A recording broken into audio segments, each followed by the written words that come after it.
Donald Trump just promised to fix the economy, and here's the uncomfortable truth most people don't want to hear. I actually believe he wants to, not because he's perfect, not because his ideas always work, but because he understands business, leverage, debt, and incentives better than most politicians ever will. And yet, none of that matters because the crash coming in 2026 is not political, not ideological, and not personal. It is mathematical, structural, and already locked in. A slow-moving avalanche that began decades ago and is now too large for any president, any party, or any central bank to stop, no matter how strong their will or how aggressive their policies. And to understand why, you have to stop thinking in terms of elections and start thinking in terms of systems, because systems don't respond to speeches, they respond to numbers, and the numbers are no longer negotiable.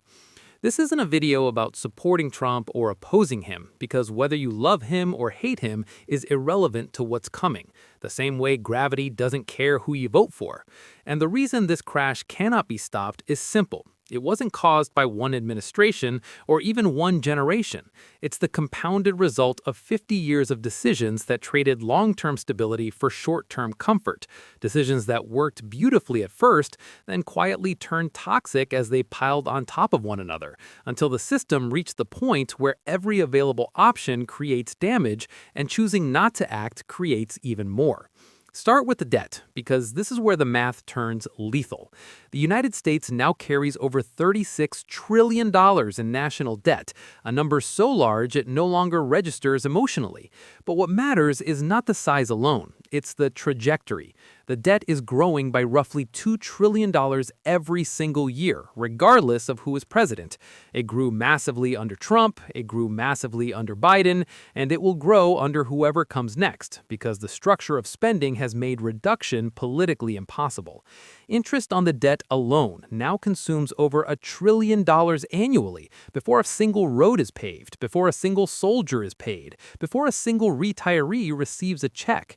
And when you add Social Security, Medicare, and defense spending, you've already consumed nearly all federal revenue, leaving nothing meaningful to cut without triggering political revolt or social chaos, which means deficits are no longer a policy choice, they are a structural condition, and Trump cannot negotiate his way out of arithmetic. And this is where the illusion breaks, because people still believe presidents control spending, but they don't. Entitlement programs are automatic, interest payments are mandatory, and defense spending is untouchable, which leaves presidents managing optics, not outcomes. And even if Trump wanted to slash spending aggressively, the political backlash would be instant and severe. Millions of retirees would revolt, markets would panic, and the economy would crash anyway, just faster and harder. So the path of least resistance always wins. Borrowing continues, deficits expand, and the debt compounds. Now enter the Federal Reserve, the second pillar of inevitability, because even if Trump could control the Fed, which he can't, it wouldn't change the trap it's in. Raise interest rates aggressively and you implode housing, stocks, commercial real estate, and employment. Keep rates low and inflation erodes purchasing power while asset bubbles grow larger, and either path leads to collapse, just through different doors. Because the Fed spent 15 years suppressing interest rates and printing money to postpone pain, and postponed pain always returns with interest.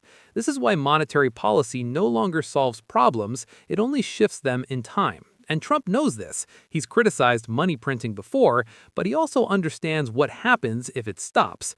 The government can't fund itself. Markets freeze, and recession turns into depression. So regardless of who occupies the White House, the printing continues, disguised as stabilization, liquidity, or emergency support, but always ending in currency debasement. Then there's demographics, the most ignored force in modern economics, because you can argue with policy, but you can't argue with age. 10,000 Americans retire every single day, millions every year, drawing benefits from systems designed for a younger, faster-growing population that no longer exists. And the workforce behind them is smaller, producing less tax revenue while carrying more obligations.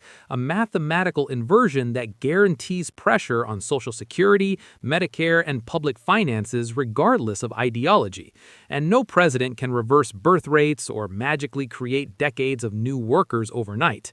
Immigration could help in theory, but in practice, it's politically radioactive, especially for Trump. And even if expanded, it wouldn't fix the problem quickly enough. Demographics move slowly, but once locked in, they are relentless, grinding systems down year after year with quiet certainty. At the same time, the global foundation supporting American deficits is cracking, because the dollar's reserve status is what allows the U.S. to live beyond its means, exporting inflation instead of importing consequences.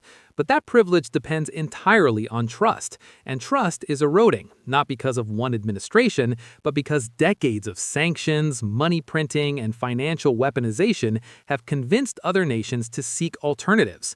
China, Russia, and the BRICS bloc are building parallel systems, settling trade in local currencies, accumulating gold, bypassing dollar-based payment rails. And once this process begins, it doesn't reverse, because reserve currency status is not granted by decree, it's earned through stability, restraint, and confidence, qualities that massive deficits and endless printing quietly destroy. Trump cannot force the world to use dollars, he cannot compel other nations to hold U.S. debt, and he cannot restore trust through rhetoric alone. Once alternatives exist, momentum takes over, and de-dollarization moves slowly until it suddenly doesn't. Now add commercial real estate, the pressure point already cracking beneath the surface. Office buildings emptied by remote work, retail hollowed out by e-commerce, property values collapsing while trillions of loans made during zero-rate years come due at far higher interest rates, and refinancing becomes impossible. Defaults accelerate, and regional banks, the backbone of local credit, begin to fail. Not because of mismanagement, but because the underlying assets no longer justify the debt. And bailouts can delay recognition, but they cannot restore value that no longer exists. This is how financial crises really unfold, not through sudden explosions, but through slow structural failures that eventually overwhelm confidence. And when banks stop trusting collateral, lending freezes, and the real economy feels the shock. Beneath all of this lies the core engine driving instability: money creation. Because when government spends far more than it collects, someone must fill the gap, and that someone is always the central bank, monetizing debt under new names, expanding balance sheets, and diluting purchasing power. And this process cannot stop without causing immediate collapse, which is why it never stops voluntarily. Inflation becomes the quiet tax no one votes for, but everyone pays. And layered on top of everything is the derivatives market, a shadow system worth hundreds of trillions of dollars, interconnected, opaque, and dependent on assumptions that no longer hold. Assumptions about low volatility, reasonable rates, and rising asset prices. And when those assumptions break, losses cascade across institutions that don't even understand their exposure, exactly as they did in 2008, only on a larger scale. And no president controls this system. It exists beyond borders, beyond regulation, and beyond political timelines. But the most dangerous factor of all is trust, because trust is what allows systems to function beyond their mechanical limits. And trust is eroding everywhere.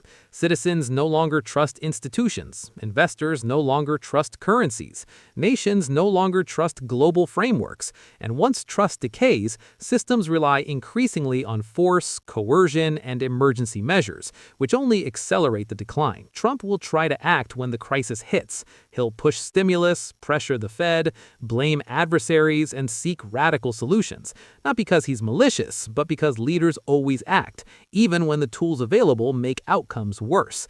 And some actions may ease pain temporarily while deepening long-term damage, because crisis management is not the same as prevention, and prevention is no longer possible. So understand this clearly. If the crash happens on Trump's watch, it will not be because he caused it. And if it doesn't happen immediately, it will only be because it was delayed at greater cost.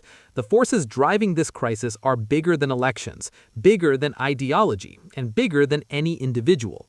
And waiting for political salvation is the most dangerous strategy of all. This is not a call to panic, it's a call to realism, because crises don't destroy everyone equally. They punish the unprepared and reward those who understand what's coming. And while governments scramble to preserve appearances, individuals who act early can protect themselves. by reducing leverage, diversifying assets, building skills, strengthening communities, and refusing to outsource responsibility for their future. History is clear on this point. No empire collapses because of one leader. They collapse because systems outgrow their foundations, and when correction finally arrives, it feels sudden only to those who ignored the warnings.